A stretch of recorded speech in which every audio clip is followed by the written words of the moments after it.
Assalamualaikum warahmatullahi wabarakatuh. Berjumpa lagi di kelas 3, tema 2, menyayangi tumbuhan dan hewan. Subtema 3, menyayangi tumbuhan, pembelajaran 2. Bersama Ibu Sri Eka Handayani, Guru SD Negeri 10 Sapiran, Kota Bukit Tinggi, Provinsi Sumatera Barat.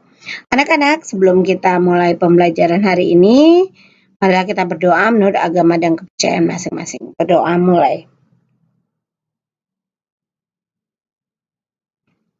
Selesai. Tujuan pembelajaran kita hari ini adalah pertama, tugas dan peran anggota keluarga di rumah. Kedua, menggunakan kata tanya dalam wawancara. Tugas dan peranan anggota keluarga di rumah. Tugas dan peranan anggota keluarga di rumah. Anggota keluarga di rumah biasanya terdiri dari ayah, ibu, dan anak. Setiap anggota keluarga memiliki peran dan tanggung jawab yang berbeda-beda. Semua peran dan tanggung jawab tersebut disesuaikan dengan kemampuan masing-masing. Berikut ini contoh peranan tanggung jawab anggota keluarga di rumah Rani. Ini adalah Ayah Rani. Ayah Rani memiliki peran sebagai kepala keluarga. Ayah Rani bertanggung jawab mencari nafkah untuk memenuhi kebutuhan seluruh anggota keluarga. Ini adalah Ibu Rani. Ibu Rani bertugas mengurus rumah tangga dan Ibu Rani bertanggung jawab atas kelancaran semua urusan di rumah. Selain memiliki kewajiban, setiap anggota keluarga juga memiliki hak. Ayah dan ibu memiliki hak untuk dihormati dan disayangi oleh anak-anaknya. Anak-anak juga memiliki hak untuk dilindungi dan disayangi. Selain itu, anak juga memiliki hak untuk dipenuhi kebutuhannya setiap makan, kesehatan, pendidikan, dan keamanan. Hak dan kewajiban harus dilaksanakan dengan seimbang. Anak-anak, hak dan kewajiban itu harus dilaksanakan dengan seimbang supaya kita tidak ada terjadi perselisihan atau supaya semua yang kita lakukan itu bisa terlaksana dengan baik kalau kita sudah melakukannya dengan seimbang. Sekarang anak-anak hidup rukun di rumah. Pada hari Minggu, keluarga Pak Dahlan sedang bercengkrama di ruang tengah. Dalam ruang tersebut tampaklah Pak Dahlan. Dia sedang duduk di sebuah sofa bersebelahan dengan Melanie, anak perempuannya. Mereka sedang asik membaca buku. Pak Dahlan tampak menjelaskan tentang buku yang sedang mereka baca. Di sebelah Pak Dahlan, sisi yang lain, Ibu Dahlan juga membaca sambil tertawa. Sementara Rangga, anak laki-laki mereka, berada di belakang mereka mengomentari buku yang sedang mereka baca. Di dekat Rangga tampaklah kakek yang sedang membenahi kacamatanya. Karena ingin ikut membaca dan nenek yang sedang mendekat ingin ikut dalam suasana cerita keluarga itu. Alangkah indahnya jika dalam keluarga kita saling rukun dan menyayangi. Jadi anak-anak, kita lihat gambar di sini, ada ayah membaca, kakak membaca, adik juga lagi menulis dan membaca, ibu juga tadinya lagi membaca, sekarang menolong adik ya, sedang membaca. Begitu juga katanya ada kakek dan neneknya juga lagi memperbaiki kacamata, pingin juga membaca.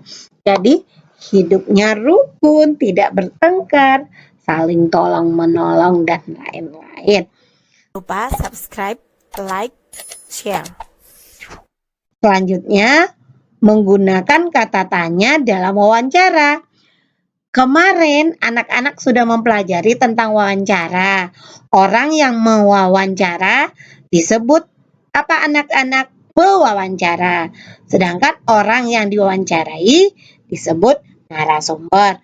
Sekarang menggunakan kata tanya dan wawancara. Wawancara adalah suatu cara mengumpulkan informasi dengan mengajukan pertanyaan kepada narasumber atau orang yang diwawancarai. Agar mendapat banyak informasi saat wawancara, maka bagaimana anak-anak? Buatlah daftar. Daftar apa? Daftar pertanyaan terlebih dahulu. Gunakan kata tanya apa, siapa, mengapa, kapan, dan bagaimana untuk menggali informasi. Hasil wawancara ditulis menggunakan kosakata baku dan kalimat efektif. Kosakata baku dapat ditemukan di dalam Kamus Besar Bahasa Indonesia atau KBBI. Kalimat efektif dapat disusun menggunakan pedoman ejaan bahasa Indonesia PUEB. Anak-anak ibu, anak-anak dalam mewawancara itu supaya nanti dengan narasumbernya enak, makanya dibuatlah di kertas daftar pertanyaannya terlebih dahulu. Misalkan siapa yang narasumber yang akan kita wawancarai, mungkin di mana tempatnya, mengapa usahanya bisa berhasil, pokoknya berbagai macam tabel wawancara sesuai tema atau pokok bahasan yang kita bahas. Selanjutnya, ini adalah wawancara ekosistem asri di tengah kota. Ibu guru, anak-anak, hari ini kita bersama Pak Guntur. Pak Guntur adalah salah satu petugas di kebun raya. Jika ada yang belum mengerti, kalian bisa langsung bertanya ya. Dedi, Pak, apa peranan kebun raya bagi tumbuhan? Pak Guntur menjawab, kebun raya memiliki banyak manfaat bagi tumbuhan. Salah satunya adalah sebagai tempat konservasi atau pelestarian tumbuhan. Apa saja tumbuhan yang ada di kebun raya selain untuk pelestarian adalah kegiatan lain yang dilakukan di kebun raya, Pak? Ada nggak kegiatan lainnya, Pak? Mungkin itu yang ditanyakan oleh teman kita ya. Sekarang, bagaimana ya kelanjutannya? Pak Guntur menjawab, di kebun raya ditanami berbagai jenis tumbuhan dan dilakukan penelitian terhadapnya. Dengan adanya kegiatan tersebut, maka tumbuhan di kebun raya akan tetap lestari. Bagaimana mengelompokkan tumbuhan di kebun raya ini, Pak? Tumbuhan dikelompokkan berdasarkan jenisnya. Hal ini menjadikan koleksi tumbuhan di kebun raya indah dengan rapi. Mereka ditempatkan pada lahan yang tertata oleh para ahli. Selain sebagai tempat penelitian, kebun raya juga dijadikan tempat wisata. Masyarakat di sekitar kebun raya dapat memperoleh hasil dari wisatawan yang berkunjung ke sana. Kata Dayu, hore, kalau begitu nanti kita bisa berkunjung lagi bersama keluarga kita ya Pak dan teman-teman. Nah, begitulah nak, mungkin itu adalah tabel pertanyaannya. Seperti pertanyaan yang diajukan oleh si Dedi, Pak, apa peranan kebun raya bagi tumbuhan? Ini adalah kalimat tanya. Selanjutnya si Dayu, apa saja jenis tumbuhan yang ada di kebun raya? Itu jenis kalimat tanya. Selain itu, apa kegiatan yang dilakukan? Bagaimana pengelompokannya?